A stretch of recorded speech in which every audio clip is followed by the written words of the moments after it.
Shalom Yasharallah. First and foremost, I would like to give all honor, glory, and infinite praises to Yahweh, Bahashem, Yahweh Shai, Bahashem, Kakwadash. Double honors to the beloved elders and the apostles at Great Millstone that taught me this truth. Peace and salutations to all you hopeful Lekdakim out there laboring that are pushing this word in truth and in sincerity.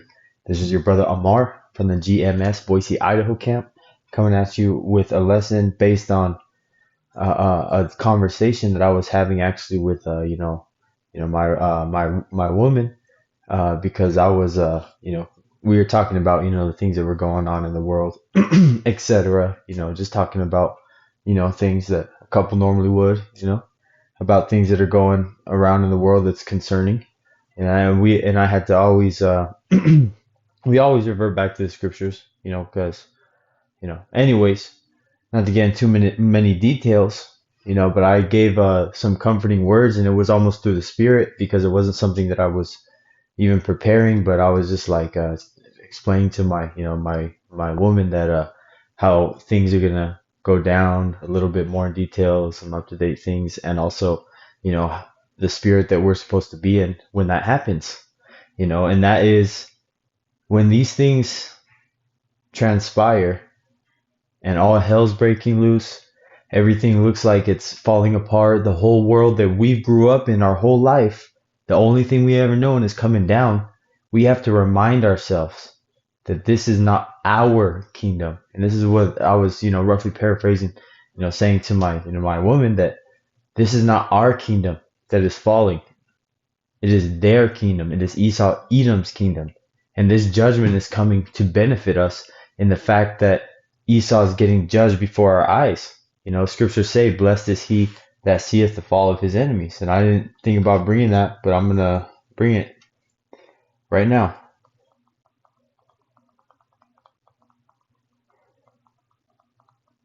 This is Ecclesiasticus 25:7.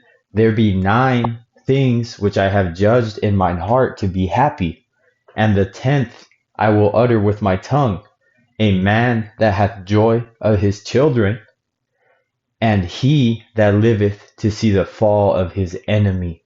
Hey, and that's Yapa, man. Those are both two beautiful things. The man being able to enjoy, his children, the fruit of his loins, seeing them grow and get older. I'm not a parent myself, but I can just imagine if something came out of me, and saw it grow up to be a little, mini me type thing. It's just something I can't, really describe, but seeing the fall of your enemies, whoo, that's right up there with, that enjoyment that a man has with his family, which is something a man would give his life for, and this is what we're giving our life, is for this truth, so that we can be in a privileged position of a watchtower, a point of elevation, that we can see the fall of our enemies, that we're blowing the trumpet right now. We're down with Yahweh Bashem Yahushai before all hell breaks loose, and people have no choice but to call upon a higher power. They're going to be looking for the so-called God, their God, so-called Jeebus, Caesar Borgia, the Antichrists, are going to be looking for their God, and they're not going to be able to find it. And while this is all going down, which I chose this picture, because, just a couple pictures of brothers are thrown around in the chats. This is the city Babylon burning, the missiles coming, signs in the heaven, the chariots are there, Babylon on fire. This is all the burnt mountain. All this is it's all very spiritual, and it's a heavy picture. So continuing with the lesson, this is not our world that's following, it is theirs, because this is an end of an age. The whole world is not going to be destroyed, and once these missiles fly and the chariot beams start flying and Yahushai cracks those clouds, it's not like the whole world's going to implode and blow up. No, it's going to remain here, because this is where the kingdom of heaven is promised to be established, is here right on earth. This is 2nd Esdras 6:9. For Esau is the end of the world, and Jacob is the beginning of it that followeth. And that is this world, Esau, Edom, and the society that he's built, Salakia, the system that he's made people be plugged into his matrix, as you can imagine, in the sense that we're forced to be pushed on the hamster wheel, constantly working, dealing with bullshit at work, being away from your family. Do you think you leave your family for 8 to 10 to 12 to even more hours a day plus commute time just because you want to? No, it's because you're forced to, because you are a slave, Jacob. And Jacob being the so called Negroes, Latinos, and Native Americans, along with the Israelites that are speckled throughout the whole four corners of the earth, looking like every nation under the sun. But the spirit that bears witness, this is a message to you to understand the warning that the prophets are saying and how to position yourself. Like the scriptures say, a wise man seeth the evil and hideth himself. But also it's the whole spirit that you have to be in to be able to prepare your mind, body, and soul, lack of better words, like the world says, for these times, because your spirit, obviously this your mind and your body and your spirit, there's only two things. There's no mind, body, soul, you know. So, just a correction there, saying in the world, but this is Ecclesiastes 7:2, because the people in this world are looking for the future. People in this world are still getting married. Before I read this, I wanted to show this picture that I saw floating around of these two Israelis that were celebrating their wedding while Iran was simultaneously launching 200 of the ballistic missiles that happened last week. And like I say, it just stuck out because we already know what scripture this pertains to. They'll be eating and drinking, giving in marriage, to the very last days, till till it's all said and done. Roughly paraphrasing the scriptures in Matthew's, how Yahweh Shai said people will be eating and drinking, giving in marriage, and that's just what I saw, because you got missiles flying over your head, and over here, dumbass fucking little hats getting married and stuff, but that's not the type of spirit, because they're looking to what? Get married and what? Plant seed in that woman to what? Make another generation to what? Plant seed in this place to have a future, to multiply? No, that ain't happening.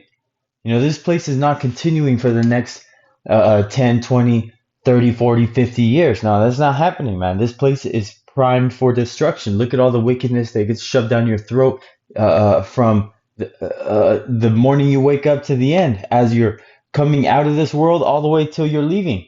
From the time that you're a baby getting juiced up and to a old adult stuck in a hospital or a nursing home, no one to love you, just taking Esau's medicine until you pass away. That's not living. This is Ecclesiastes 7:2. I'm just going to start at the top.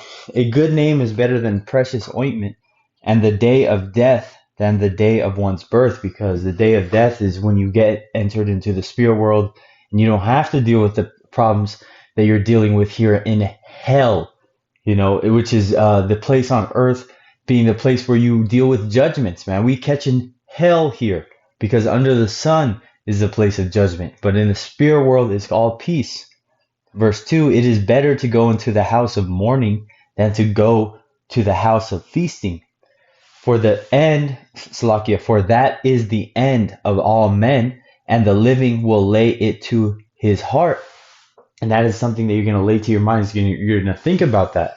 You shouldn't be trying to be happy-go-lucky, always want to go out to the bars, always want to go out here, always want to go there. Oh, what's the next concert? Oh, let's travel here. Oh, let's stay in a couple hotels in the Airbnb across town over here. Man, I mean, it's good to go travel a little bit.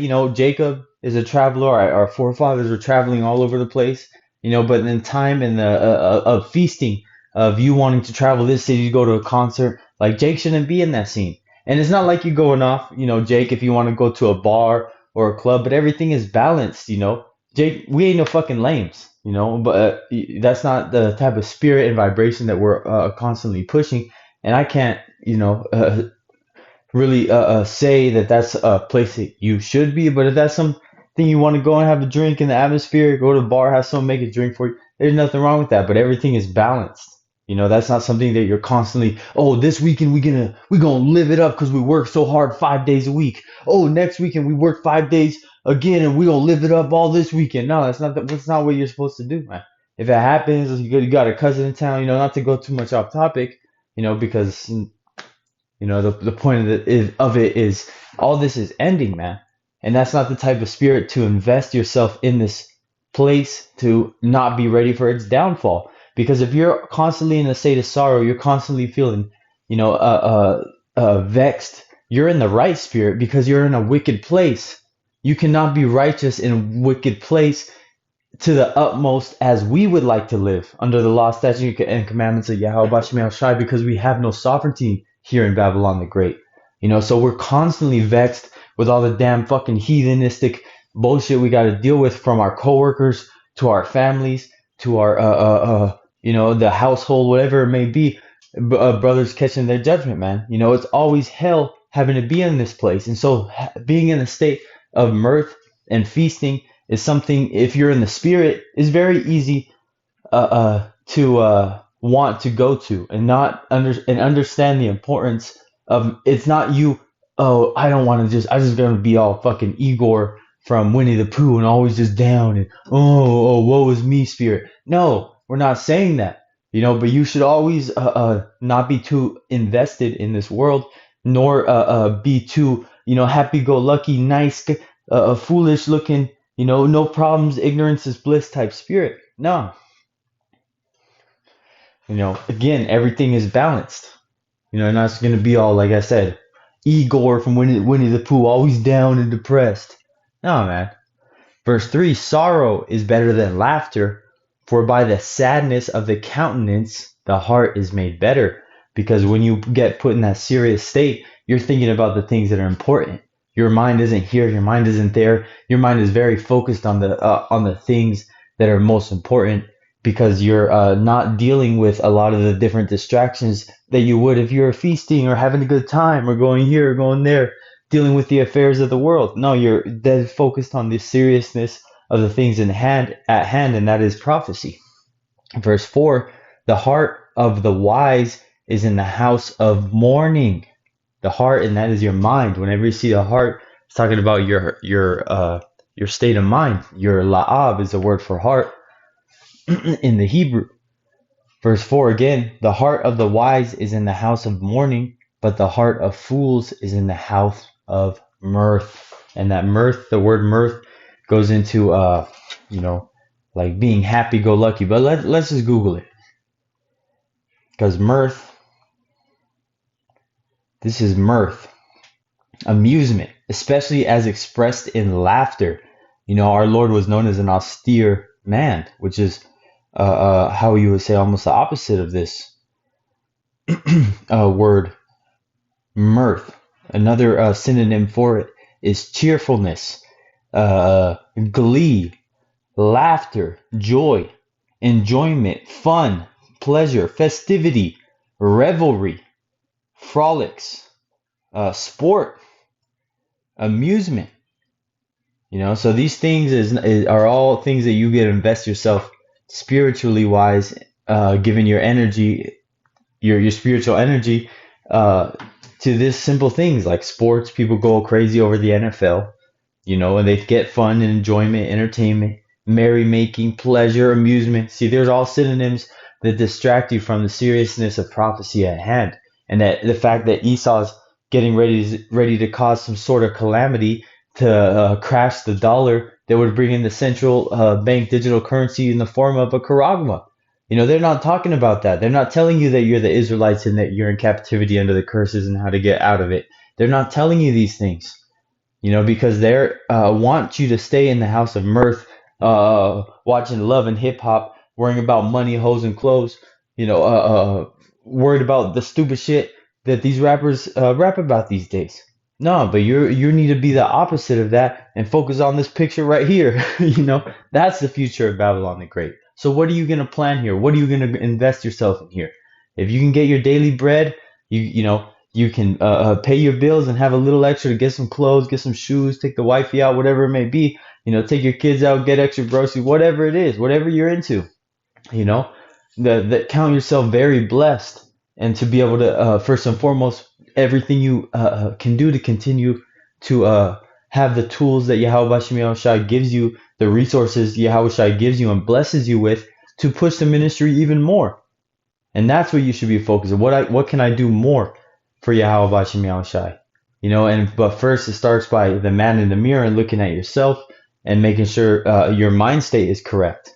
In the sense that what are the reasons you're doing this, and do you really believe what you're saying in the fact that this place is going to go, and are you spiritually ready for this place to be completely done? Because I know for a fact I'm so fucking sick and tired of being vexed in this place every day, going to work for the white man, eating polluted foods, dealing with these damn heathens in the world. This place is hell. And if you want this place to continue, you are a full-blown demon, and you are fully asleep and plugged in the matrix. And so that is something that you cannot look lightly upon. And I know I'm long-winded, but I pray that this lesson was edifying unto the elect. There's a lot going on, so check your spirit. There's going to be a lot of people that are, going to be wanting to take this more seriously, especially when they see these things that the prophets have been saying start to happen. So again, Lord willing, that this lesson was edifying unto the elect. Until next time, I'd like to give all praises, honor, and infinite glory to Yahweh, Bahashim, Yahweh Shai, Bahashim, Makakotash, double honors to beloved elders and the apostles, that great millstone that taught me this truth. Peace, salutations to all you hopeful elect Akim out there laboring, that are pushing this word and truth and the sincerity. Till next time, Lord willing, is your brother Mar. Shalom.